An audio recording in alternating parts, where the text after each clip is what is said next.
Hi, welcome to another episode of Okay, boomers, if you have questions with quality, post it on our subreddit, no matter your entity. I may or may not check it in the next episode of LATITY. Okay, let's pray for good submissions. At this point, I think they have personal problem with me. Grilled mouse? Where is it? I don't see anything. Oh damn, here it is! Rest in peace, mouse. You would be surprised how often electricians find animals grilled on their power wires. I suppose it's a humane way to quickly kill an animal. Do they still use electric chairs? As of 2021, the only places in the world that still reserve the electric chair as an option for electrocution are the US states of Alabama, Florida, South Carolina, Kentucky, and Tennessee. I guess no surprises there. Do they still use guillotines? How do you spell it? Guillotine?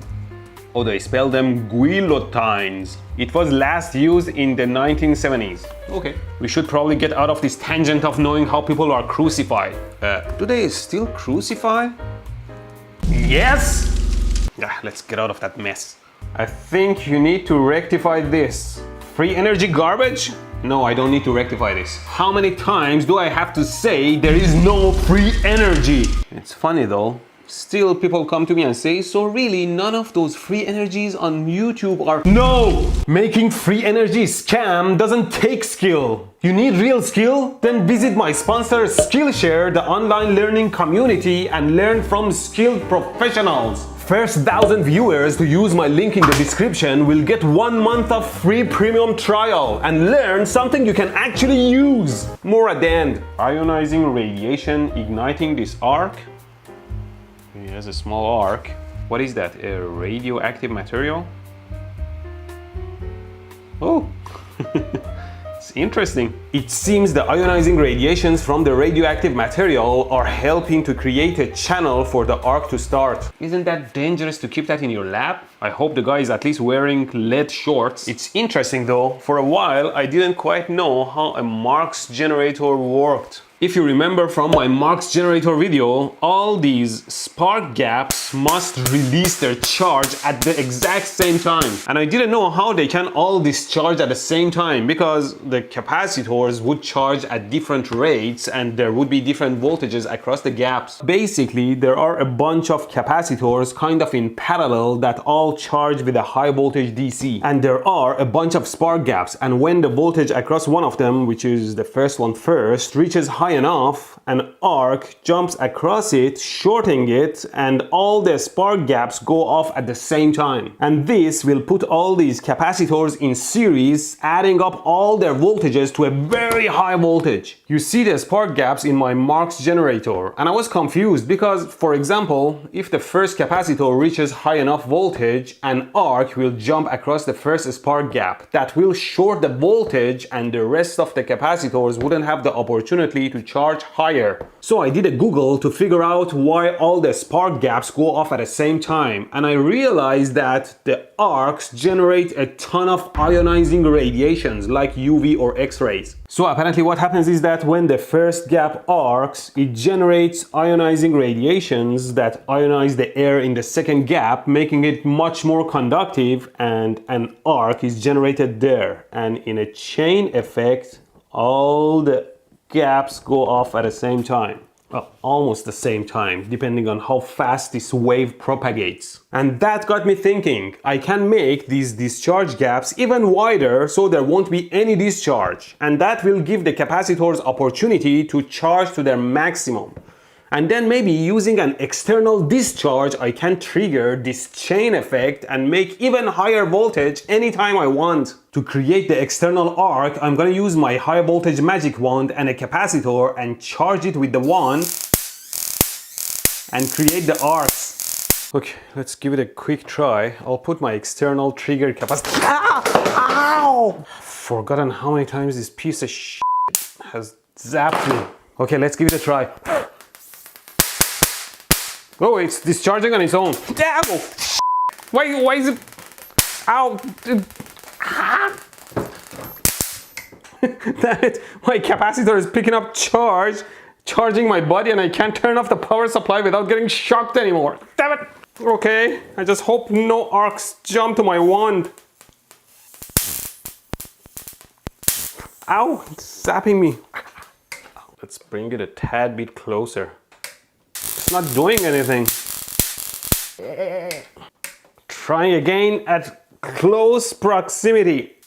Ow, ow, ouch! Yes. Close proximity arc.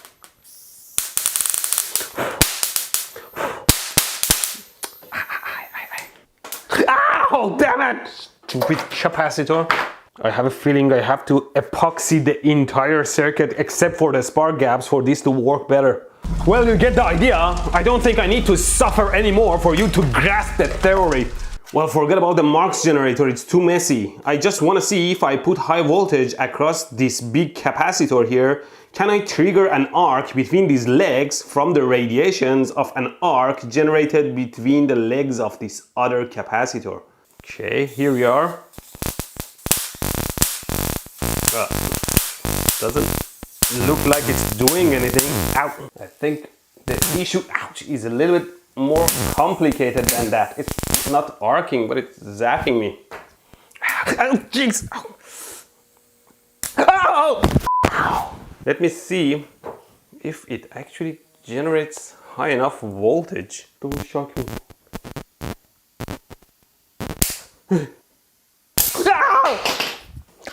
This. I think I need a more precise setup to be able to confirm anything. I'll do that later. Is this one for Mehdi to test? What is this?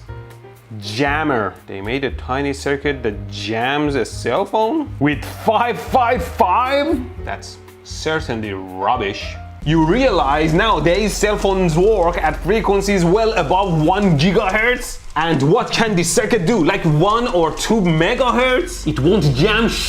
Here I connected my even bigger antenna to my function generator with even bigger voltage of 12 volt peak to peak that can go up to 20 megahertz. Let's try it. Here's my mobile and Wi-Fi signal strength, and the mobile is already pretty and the signal is off. Let's turn it on. Here's 2 megahertz and there's no difference. Let's increase the frequency.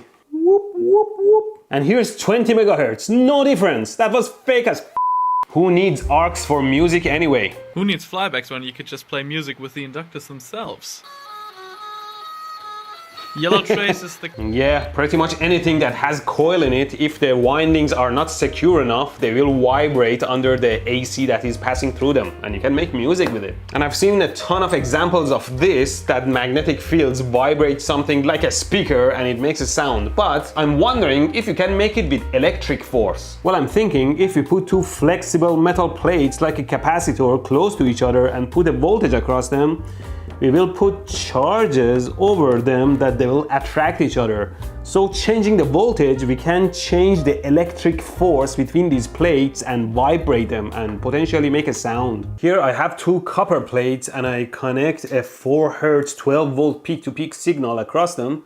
And if I bring them close, I should be able to make a sound. No sound? Maybe I need to increase the electric force by raising the voltage. I guess I can get 120 volt AC by connecting these to city power line. At least that way, maybe we are able to hear a 60 Hz humming sound. Okay, here we go. Don't try this at home. Let's see if we hear anything without touching the plates. Not even a bit of sound. So we can clearly see that we can successfully weld two pieces of metal passing high current through them. Success. I expected to hear something, but not that sound. How does this lamp work? Yeah, this is interesting. Actually, we were inspired by this and made our own. For Mother's Day, me and my daughter ElectroCute decided to make this lamp for my wife. See? It works the same way. You bring it close, bing! The way it works, which I think is the same way the other lamp works, is that we connected this string to a switch there, and the magnetic force pulls the string up, turning on the switch and the lamp. My daughter drew the shape of the heart on a piece of wood and I cut it and put it together, and we put the electronics together and she painted the whole thing. It looks nice, no? Is this safe? Short circuit on 750 kilovolt line? Really? Oh no! Oh my god! Idiots! Imagine the guy who's happily swinging and throwing up the wire has the wire tangled around his body by accident and poof! I don't know, man. They may get jailed for this. Is this safe? Again? Russian kids short out 500 kilovolts? What is going on in Russia? Oh my god. Russians? Stop it! Can you rate how safe this video is? Did you watch video of William Osman making an X-ray machine in his garage? X-ray being more powerful than UV lights, I would say it's pretty dangerous. But then again, it depends on the dosage of the X-ray this device puts in your body. I told you in my 5G video that there needs to be multiple mutations in a DNA to make a cell cancerous. So a bunch of essential DNA code must get corrupted for the cell to become cancerous. It must disable self-destruct, disable detection by the immunity system, lure the body to direct all the resources to it, and enable fast multiplication. If we are under low dosage of ionizing radiation, which we always are from Earth and universe, one of those radiations may hit a critical DNA link and corrupt it. But that cell will very likely die before any other critical changes happen to its DNA. But under high dosage of radiation, it is much more likely for a DNA to be hit multiple times by ionizing radiations and get critically modified and become cancerous. So it's all about statistics. At low enough radiation dosage, it's almost impossible for a cell to change that much to become cancerous during its lifetime. And if the radiation is too high, you'll pretty much tear the cell apart and kill it, and you with it. So you need a sweet spot of radiation for best chance of cancer. Not that you need it. Musical ARCS with new drivers. Wow, this is nice.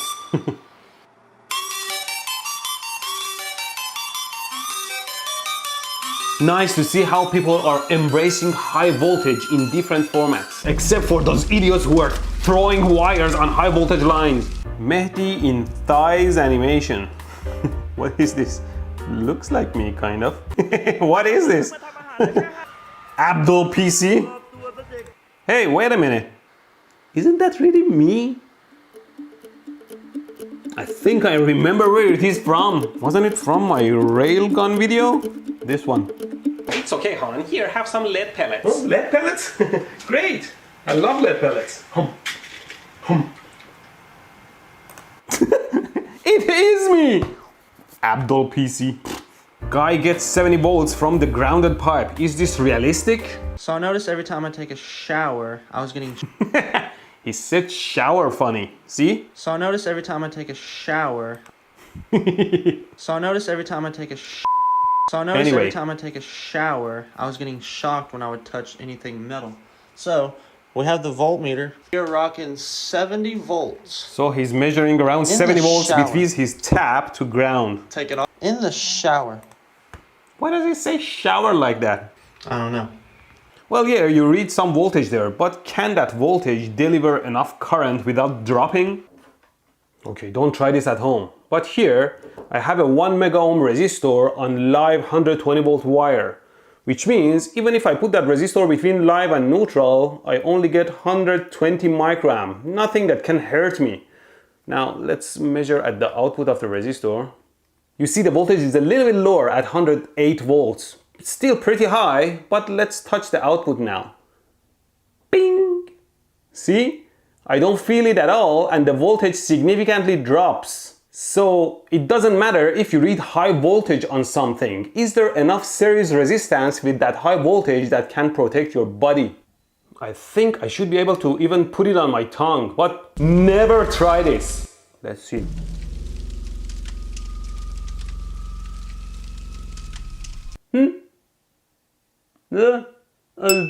I'll barely feel it. Do not attempt this at home, you dummies. But you get the idea, series resistance to a voltage supply is very important. If Mehdi was a smoker, is he trying to turn on his cigarette with electricity? Don't put it in your mouth! Ow! Well, hopefully he's a professional and this was a joke. Same as me, who am also a professional. Well, I'm not dead yet because I'm skilled. If you also like to learn a new skill or get better at it, head on to my sponsor Skillshare from the link in the description and embrace the creative person within you at any skill level. Like I said, my first 1,000 viewers to use my link will get a full 1 month of free Skillshare trial in which you can take a ton of different classes from electronics, coding, web design, animation and graphic design, and tons of other subjects for free. I think I can use my link too because I'm interested to take the logo design with Draplin class by Aaron Draplin because I haven't designed any new shirts in a long time and I need some creative inspiration and knowledge to come up with something new. Skillshare is an online learning community with thousands of inspiring classes for creators. Explore new skills, deepen existing passions, and get lost in creativity. Skillshare classes are made for learning, so there are no ads, and they're always launching new premium classes so you can stay focused and follow wherever your creativity takes you. You are creative. It just takes some skill to make you shine. So use this free month of trial. And thank you for watching.